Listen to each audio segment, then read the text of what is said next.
Hello friends, welcome back to the money video guys and my YouTube channel. Today friends we are going to talk about guys Poco mobile setting, and today friends I am going to show you guys Poco mobile guys fingerprint lock unlock setting. And today video title how to delete fingerprint lock data. So friends, you don't want to use fingerprint lock data setting, you want to delete your fingerprint, you want to use only device password. So how to use only password and how to delete fingerprint lock. Open your device, phone setting. After on phone setting friends, you can see this type interface in your Poco mobile. Friends, in your Poco mobile, open your phone. Password security setting. After on phone password and security setting friends, you can see this type interface in your Poco mobile. So friends, click here fingerprint lock setting. Enter your device password. After enter password, friends select your fingerprint lock. And friends, you want to add fingerprint, so friends click here add option. Enter device password.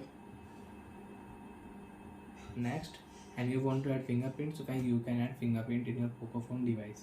So friends, now I will add my second fingerprint lock. Touch and remove different move, and you can add fingerprint and you can unlock your mobile with 2 fingerprints.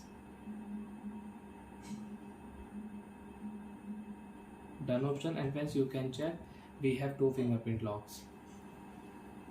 So friends, you want to use fingerprint on lock screen, privacy, password, app lock setting, you can on and you can off from here. And you don't want to use fingerprint, click here remove option, fingerprint lock delete. Click here fingerprint lock delete. After delete, fingerprint lock setting is off, you cannot use your fingerprint lock. And friends, you have face lock and you want to delete face lock, enter your device password, and friends you can delete face lock. Click here, you can delete face lock. So like that friends, we can delete fingerprint lock in Poco phone device. So friends, you can unlock your Poco mobile with face lock and password, and you cannot use fingerprint lock. Friends, you can see phone will not unlock. So bye friends, thanks for watching the video guys.